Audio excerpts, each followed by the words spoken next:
Windows has a lot of settings turned on by default that most people do not need. Some of them slow down startup, some create extra notifications, some send more diagnostic data than necessary, and some are just ads. We're going to turn off the most annoying settings right now. Okay, we're going to start with an easy one, and that is startup apps. So we can hit Windows key and I together on our keyboard to open up our settings, and we're going to go to apps. And then we're going to go to startup. So what we're looking for here are apps that are configured to start when we log in. In most cases, it says apps will start minimized or may only start a background task. So what I'm going to do here is I'm going to scroll down and take a look at what is currently enabled. Here's one thing I definitely do not need launched on startup. This is the software for editing 360 camera footage. So I'm simply going to toggle this off. Now it's important just to note here, anything that you do turn off, it may have been checking for updates or doing something like that. It comes at the cost of slowing down your system, but you don't necessarily want to just disable everything. If you're going to disable something, just make sure you know what it is and whether or not you actually need it. Some of the common apps that will be enabled by default are Teams, Spotify, OneDrive, Adobe, game launchers, updaters, etc. And so if something says high impact and you do not use it every time you start your computer, that's one that you should definitely turn off. We'd recommend leaving alone security software, driver utilities, and anything that your company requires turned on. So if your computer feels slow right after login, this is one of the first places to check. Some apps treat startup like they pay rent there. They do not. Okay, for step number 2, we're going to turn off notifications, tips, and suggestions. All right, so we're going to start back in our settings, and this time we're going to go up to System, and from System, we're going to have a tab called Notifications. You could do one of two things here. You could pick and choose which notifications you will allow, or alternatively, you could disable notifications entirely. So our recommendation is to remove the noisy ones. Scroll down, turn off notifications from apps that you do not need interrupting you. All right, I'm going to take a quick look through mine. And we can see that I've already toggled some off. I do have some that are remaining on. Mail and Asana, that's okay. These are things I use for work. So again, the goal isn't necessarily to turn everything off unless you want to, but just picking and choosing and making sure that only what you need is still on. So I don't really need the email. I don't really need iCloud photos. I don't really need Microsoft Store. Everything else I'm okay with leaving on for now. We're gonna scroll down and see if additional settings is visible. And for me it is, so I'm gonna click that. Here we can see suggest ways to get the most out of Windows and finish setting up the device, and tips and suggestions from Windows. So this is a little hidden section here. My recommendation is to completely turn these off, as they will only slow down your PC, especially if you don't need these tips. All right, next we're going to stop auto restart notifications and surprise reboots after updates. Again, let's go to Windows settings. This time we're going to go to Windows Update, and we're looking for an advanced options tab, which we see here. And then what I want enabled here is notify me when a restart is required to finish updating. So we actually want this toggled on. So this doesn't stop updates, it gives you more warning before Windows needs to restart. Next, check active hours. The recommendation is to set the hours to when you normally use the computer. Windows will try not to automatically restart during these hours. We can see mine is currently configured from 8 a.m. to midnight, which is totally fine. Step number 4 is to kill widgets, news, and interests. And we can do this by going to our taskbar settings. So we'll right click into our taskbar and we'll click taskbar settings. Now from here, I'm going to disable widgets, which I already have disabled. This is going to remove the weather, news, and widget panel from the taskbar. If you never use it, turning it off removes clutter and reduces one more thing pulling the content in the background. Nothing says productivity like accidentally opening celebrity news while trying to right-click the start button. Step number 5 is to turn off search history. Now, we do want to advise some caution before you do this. If the goal is a cleaner Windows experience with less personalized ads and perhaps greater privacy, then we would recommend doing this. But if you'd like recent searches showing up, this one is fine to leave on. It's not going to have a major performance upgrade or difference. All right, so to change this, we're going to go back into settings. This time we'll go to privacy and security here towards the bottom left. And we're going to go to search under Windows permissions. And here we can turn off search history, and then I'll go ahead and clear it as well. Step number 6 is to reduce telemetry and diagnostic data. Here we're going to go back into privacy and security. So the main tab that we were at earlier, and now we're going to access diagnostics and feedback.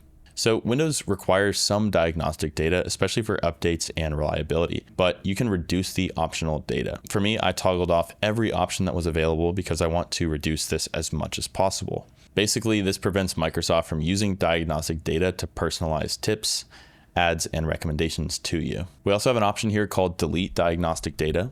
If we want, we can proceed with that as well. Okay, and I just made the request for deletion. One word of caution is that on a work computer, some of these settings might be controlled by your organization. So if it's grayed out, that usually means that group policy or device management is controlling it. Step number 7 is to disable ads in File Explorer and lock screen. This time we're actually going to go into the File Explorer. We can use the shortcut Windows key with E. We're going to click these 3 little dots right here, and we're going to click Options. Next, click to the View tab, and then we're going to scroll down until we see Show Sync Provider Notifications, and we're going to uncheck that. Next, we'll click Apply and we'll click OK. So this basically helps to reduce promotional messages inside File Explorer, especially around cloud storage or account prompts. And then now we can go back to Settings. We'll go to Personalization and we're going to go to Lock Screen. Now, if your background is set to Windows Spotlight like mine is, we can change it to Picture or Slideshow. And then that's going to give us the ability to turn off Get Fun Facts, Tips and Tricks, and more on your lock screen if that option appears. So I'm going to turn this off to Picture, and then we can see that option just appeared. I'll actually go ahead and switch it to a different screensaver that I like, but I'm going to uncheck this option. Windows Spotlight can show useful images, but it can also show recommendations and promotional content. So if you want a cleaner lock screen, we recommend turning it off. Step number 8 is to stop online search in the Start menu. So to demonstrate, if I search for something locally on my computer, for example, if I search DaVinci Resolve, I'm looking for the local application on my device, but I'm also seeing results or suggestions for web searches. This is where a lot of people can get stuck because Microsoft does not give a simple normal setting switch for every edition of Windows. So if you search the Start menu and you see web results mixed in with your local apps and files, like we do here, we can turn that off using policy. So we're going to use our group policy editor. This is a bit more complicated than our other steps earlier. We're going to type gpedit.msc and we'll see the Microsoft Common Console document. So we'll open that and we're in our local group policy editor. Only thing worth noting here is that if you're on Windows Home, you may not have a group policy editor. So once we're here, we're going to go Computer Configuration, Administrative Templates. We're just clicking the arrows to drop these down. We'll go to Windows Components, and then we're going to look for Search. Again, this is all alphabetical, so we can find Search down here. And then we're looking for policies related to web search. I see one here called Do Not Allow Web Search. Now, if I click into this, it says Not Configured. I'm going to change this to Enabled. I'll hit Apply, and I'll hit OK. Now, there's 2 more web settings I'm going to repeat the process for. Don't search the web or display web results in search. I'm going to Enable, Apply, and OK. Don't search the web or display web results and search over metered connections. And that looks like the last one we need to enable. So I'll again click Enable, Apply, and OK. At this point, you would want to restart the computer and sign out and sign back in. A word of caution, policy names can vary depending on your Windows version and management state. On managed business devices, these may already be controlled by IT. These are registry-based methods for this, but I would generally avoid registry edits unless you are comfortable backing up and restoring the system. Now, step number 9 is to turn off background apps where possible. Here we'll go back to Settings. We're going to go to Apps. We're going to go to Installed Apps. And it's worth noting that this is not an available feature of every single app, but for certain apps, we'll have advanced options. So I'm just going to click these dots until I see one that says advanced options. Let's see, Minecraft launcher, there it is. So if I click advanced options, we then have background app permissions. I already have this set to never. So this is a very similar recommendation to earlier. We'd recommend going through each of your apps that you use, uninstalling what you don't use, whatever you do use, but you don't need running in the background. You can set it to not allow it to run in the background like I just showed you. Note that we wouldn't recommend doing this for apps that need sync or alert you, like mail, messaging, security tools, or business apps. So if an app does not show advanced options like that, that doesn't mean you did anything wrong. Again, Windows only exposes this setting for certain app types. Okay, in step 10, the final step is to disable Cortana. For this, we'll go to Settings again. We're going to go to Apps. We'll go to Installed Apps, and we're going to search for Cortana. Okay, we don't see anything on my system. On many Windows 11 systems, mine included, Cortana has already been removed or deprecated, but if it still appears on your computer, go to Apps and then Installed Apps like we just did, search for Cortana and then click the 3 dots and uninstall. If it doesn't show up, that's totally fine. That means it's already gone or not installed.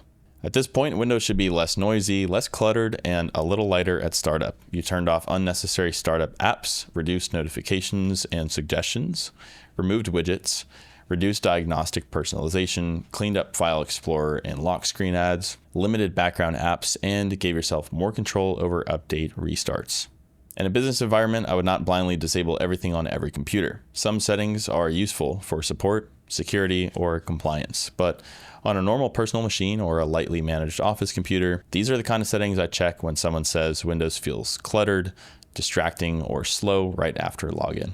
All right, so that's going to do it for this video. If you have any questions about anything we covered, feel free to drop those in the comments below, and we'll get back with you as soon as we can. If you're interested in purchasing Microsoft's Office, Windows 10, Windows 11, remote desktop licenses, or a wide variety of other Microsoft software at a great price, be sure to check out Indigo software. We'll have all the links in the description box below. As our channel continues to grow, we're constantly looking for new video topic ideas. If you have any ideas of your own, we'd love to know what those are. Most viewer commented video requests get made into actual videos on our channel. Lastly, a like and subscribe would be greatly appreciated as it helps to support the channel. Thanks again for watching. We'll see you guys next time.